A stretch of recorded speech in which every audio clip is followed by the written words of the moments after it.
Welcome everybody. We got an interesting question. Integral 0 to infinity e raised to the power of negative x squared cos x dx. Now I have already done a similar question like this for a special case where I have evaluated integral 0 to infinity e raised to the power of negative x squared cos 7x times dx. And that is an interesting question, and you can watch that lesson also. I will place the link in the description. So having mentioned that this is a special case, whereas this is a general case. So foremost, what I wish to do is I will like to define using the technique of Leibniz.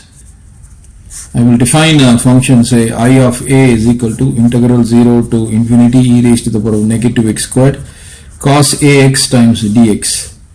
Now when a is equal to 0, I would get I of 0. Why am I doing it? I want to get an initial condition. So this is going to be 0 to infinity e raised to the power of negative x squared cos a is 0. So 0 times x dx, which is equal to integral 0 to infinity e raised to the power of negative x squared cos x. In other words, cos 0 is going to be 1. So this is going to be dx. Now this is the popular Gaussian integral, and I have also evaluated this integral in this question. And this has a value of root of pi over 2. So this would mean I of 0 is equal to root of pi over 2, which is a very important condition that we would be utilizing.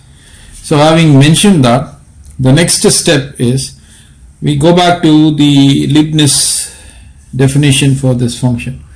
Now from here I would like to take I dash, in other words I'm taking the derivative. So this is equal to integral 0 to infinity. I am differentiating this quantity. Now since the differential is done with respect to a, so x is a constant, so retain it, and differentiation of cos ax would give me sin ax. Of course there is a negative sign there, place a negative sign. The coefficient of a is x, so we need to multiply that, followed by dx. So this can be rewritten as negative integral 0 to infinity x times e raised to the power of negative x squared times sin ax times dx. So this is nothing but I dash of a. Fair enough. Now I would like to draw your attention to this particular information. Now what happens if you are asked to differentiate e raised to the power of negative x squared? The differential would be, differential of e raised to the power of negative x squared is going to be e raised to the power of negative x squared, followed by differentiation of negative x squared. That's going to be negative 2 times x times dx. So this could be rewritten as negative 2 times x e raised to the power of negative x squared times dx, which is nothing but e raised to the power of negative x squared. So why am I writing, or why am I introducing this? Because I would want to get rid of this or give an equivalent representation for this entire quantity. That is the reason. So if I were to utilize this, this is going to be, on the left is going to be d of e raised to the power of negative x squared. I can bring this 2 down with the negative sign there. So this is going to be x times e raised to the power of negative x squared times dx. So as I mentioned to you, I will be clubbing all of this. So this is negative integral 0 to infinity. I am writing sin ax first. So this quantity x e raised to the power of negative x squared times dx is clubbed, and that gets me negative d of e raised to the power of negative x squared. With this 2, I can place the 2 over here, negative sign, so that can be rewritten as positive 1 over 2 times integral 0 to infinity sin ax times d of e raised to the power of negative x squared. Now what is this? This is similar to integral u dv, right, which has got a formula uv negative integral v du. So I will be using this integral, I should say integration by parts. If I were to use that, this is going to be 1 over 2 times, now u into dv, right? So u is sin ax times v is the quantity that you see inside the parenthesis, e raised to the power of negative x squared. Now the limits are 0 to infinity, place the limits, negative integral v du, v is e raised to the power of negative x squared times du. I will have to get the differential of this, right? So sin ax is going to be my u, so du is going to be cos ax, and the coefficient of x is a, so this is what I'm going to be getting, a times cos ax, right? So fair enough. So let me just retain that, a times cos ax times dx. So that is what we have got. So we will have to perform the simplification.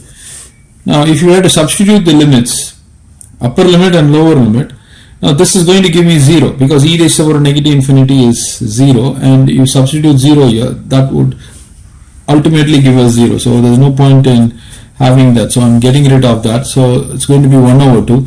I get a there, place a with a negative sign, followed by integral 0 to infinity e raised to the power of negative x squared times cos ax times dx. So this is what we've got. Now if you would remember, this is exactly resonating the Leibniz function definition. So we started with I of a is equal to integral 0 to infinity e raised to the power of negative x squared times cos ax times dx. So what I can do is I can retain this as 1 over 2 with the, let me write that as a with a negative sign, I of a, and on the left hand side I got I dash of a. So this is how I have got.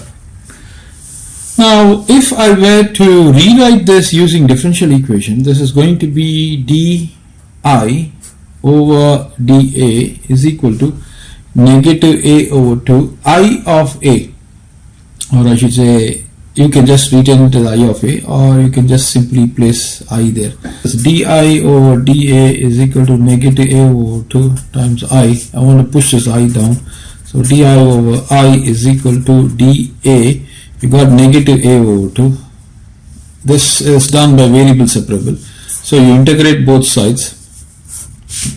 This is going to give me ln of I is equal to negative, you integrate this is going to give me a squared over 2, it's going to be a squared over 4 positive c.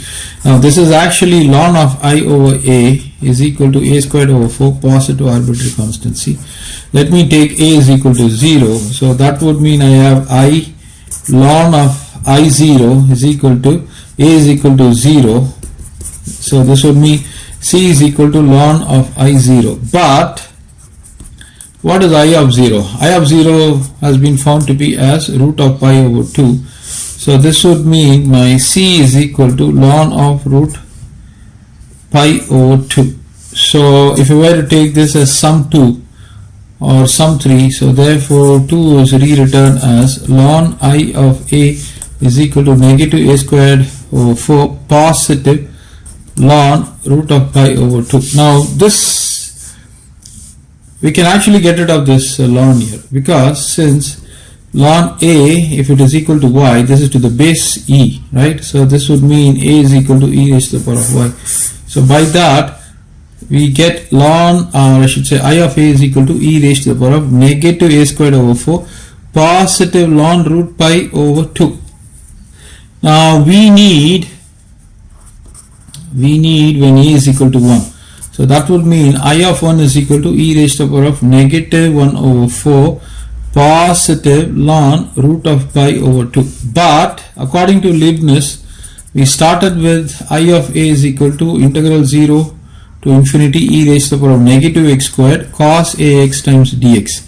Since a is equal to 1, this would mean I of 1 is equal to integral 0 to infinity e raised to the power of negative x squared cos x dx. So if we were to take this as 3, so therefore 3 is what? 0 to infinity e raised to the power of negative x squared cos x dx is equal to e raised to the power of negative 1 over 4 positive ln root of pi over 2.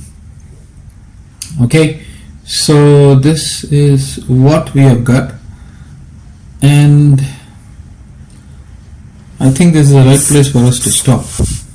So that's the solution for this question, and it's a beautiful solution. So please like, share, give your comments, press the notification bell icon, and keep learning and keep improving. Thank you everybody.